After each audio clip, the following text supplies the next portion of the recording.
Hi, everyone. I'm back. We get to read some more Ellray Jakes as a rock star. I'm so excited because um, this is our last night of reading this week. We're going to read a little bit more tonight. So we're going to read chapters 3, 4, and 5. So do you remember what happened last night? Oh, yeah. Cynthia, she was being kind of snotty about having a contest about everything. Kind of goes along with bragging, doesn't it?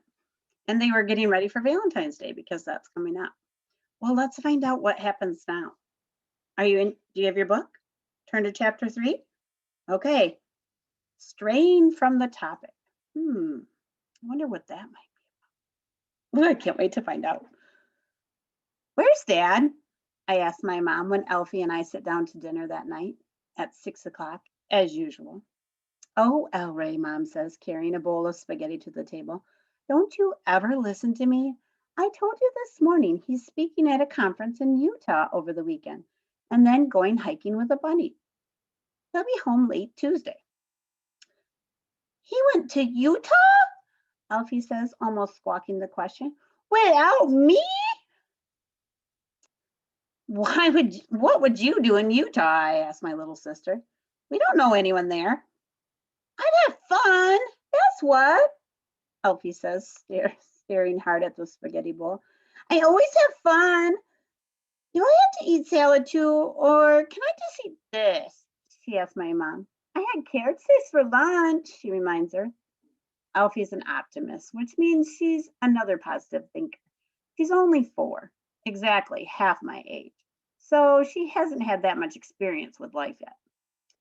You have to eat salad too, Mom tells her. Okay, Alfie said, but don't put anything weird on it, please, she adds quickly, seeing the look on my mother's face. Mom frowns. Just because it's Friday night and your father is away for the weekend, she says, that doesn't mean important things such as manners go flying out the window. Elway, Elfie says, trying to kick me under the table. That's Elfie speak for Ellray. She was talking to you, I tell her, moving my legs away. I'm talking to both of you, Mom says, putting her some bear salad in a bowl for Elfie and then tossing the rest of the torn up lettuce with salad dressing. There, she says, sitting down. You may begin now. And the 3 of us are quiet for a few minutes as we slurp up our noodles. Well, my mother doesn't slurp. She winds the noodles around her fork, but that's hard. Only grown-ups can do it. I clear my throat because I have something important to say, and my dad being gone means that this is a perfect time to say it. We should get an ATV, I say, looking at my plate. I try to sound like an ATV is something our family obviously needs, only we have forgotten to buy one before now. You think he's going to get it? Yeah, Elfie agrees. And we should put it in my room so I can watch anything I want in the middle of the night, even. I don't think Elfie understands what an ATV is. Mom dabs at her lips with her napkin, which doesn't even have any spaghetti sauce marks on it, even though we've been eating for almost 5 minutes. And she smiles. I don't really see that happening, sweetie, she says to Elfie. You watch enough TV as it is. Not a TV, I say quickly before Elfie can start arguing. An ATV. That's an all terrain vehicle. Boo, Elfie murmurs, losing interest. I know what an ATV is, Ellray, my mom tells me. And I can't really see your father buying one. Can you? Yes, I definitely can, I said. It would be so useful when we're collecting rocks. You can have an ATV and still love the environment, you know. Yes, but don't you think your father's more likely to spend any extra money we might have paying bills or put it into your college savings accounts? She asked me, or even into our retirement fund? She adds, not looking very hopeful. Elfie looks up. Only grandmas and grandpas retire, she informs us. They're old. And you're not old, Mommy. Not that old.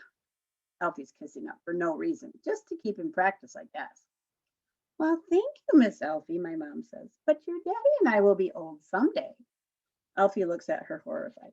No!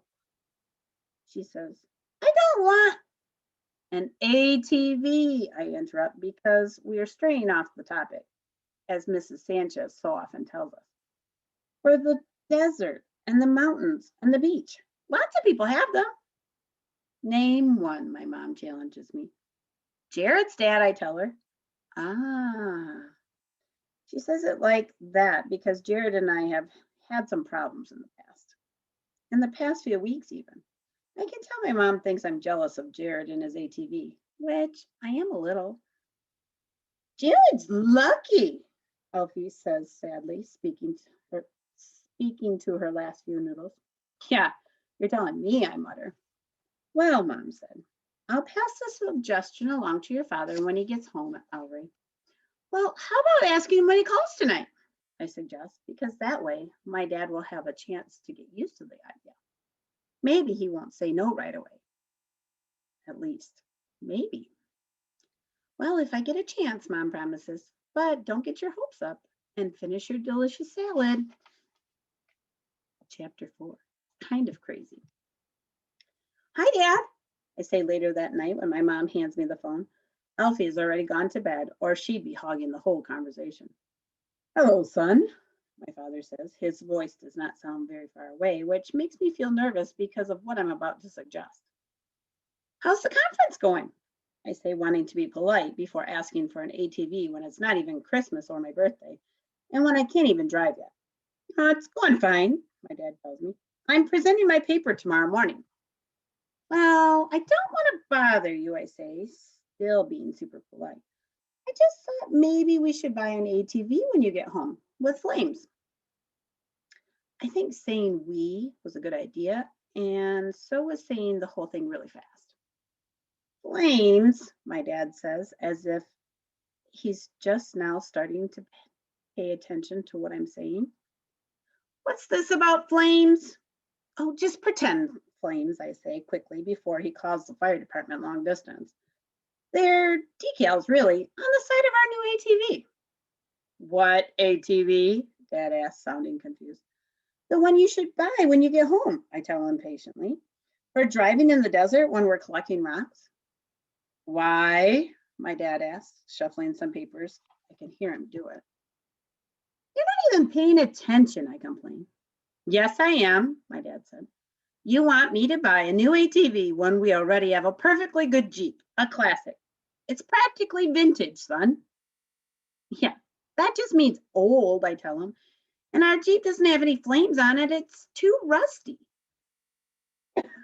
Excuse me. Well, we can spray paint some flames on it, Dad said, laughing. Just you and I, Ellray. Really? I say, because this sounds like a very un-dad activity. Sure, my dad says, why not? If we're careful and wear masks while we're spraying. Being careful and wearing masks is not the way I would spray paint flames on a Jeep, if I had a choice, but it's better than nothing. And not Elfie, I asked. Oh, not a chance. If you could keep it under your hat, Dad says. This means I should keep my mouth shut and not go babbling anything about spray paint to my little sister. Wonder what babbling means. Let me read that sentence again and see if I can figure it out. This means I should keep my mouth shut and not go babbling anything about spray paint to my little sister. Oh, I bet that means I shouldn't tell my little sister. This is going to be fun, Ellray, my dad says, like I need telling. We'll go shopping for the paint when I get home, and you can choose the colors. How's that sound? Good, I say, suddenly feeling like I don't even know my father. We've hardly ever done anything like this before, that's why. Something alone and kind of crazy, just to make me happy? Thanks, I mumble into the phone. You're welcome, son, Dad says. Night, I tell him. Good night, Ellray, and sleep tight, my dad says. So that's good, I think, hanging up the phone.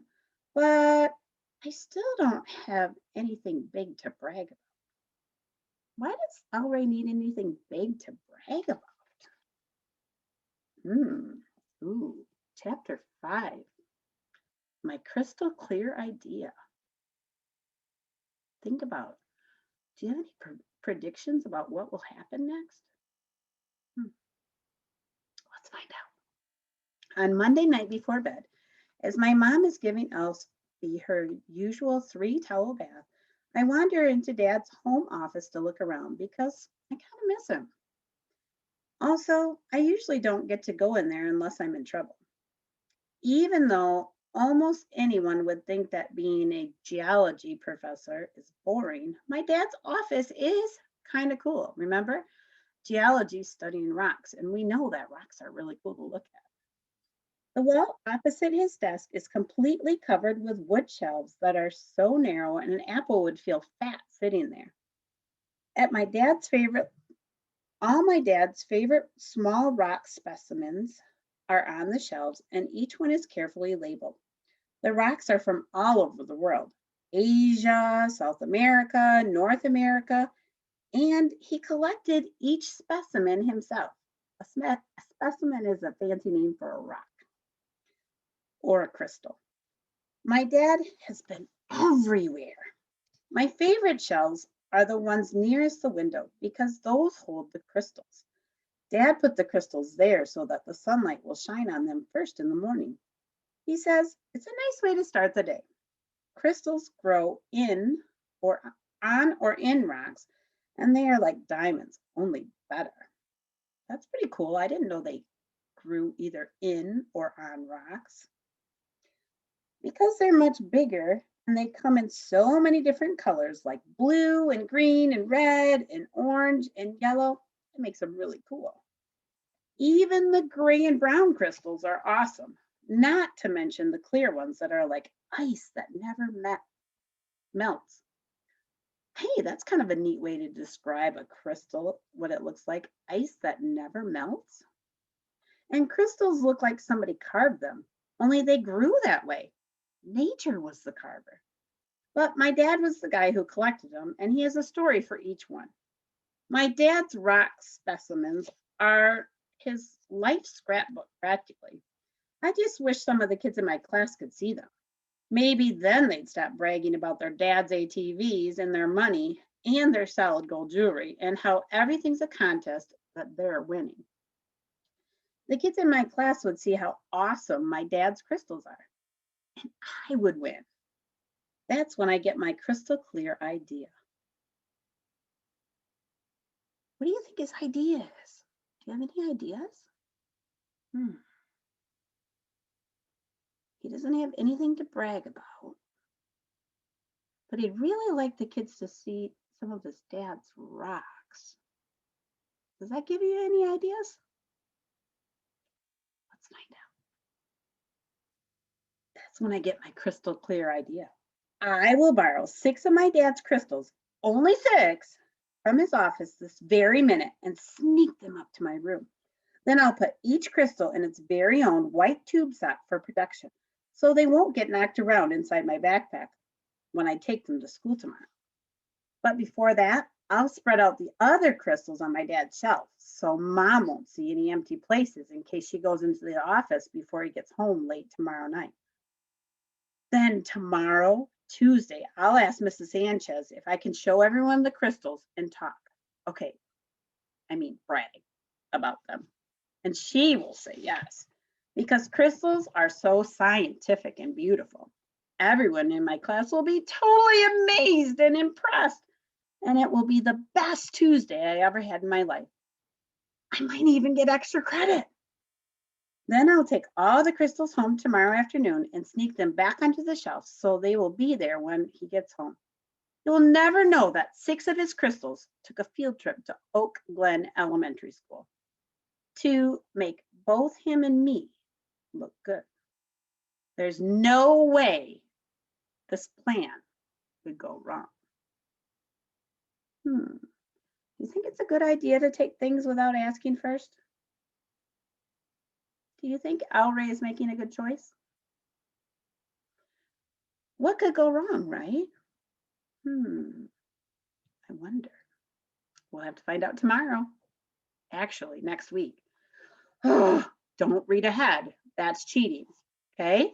Good luck on your trivia tomorrow. See you next week. Bye.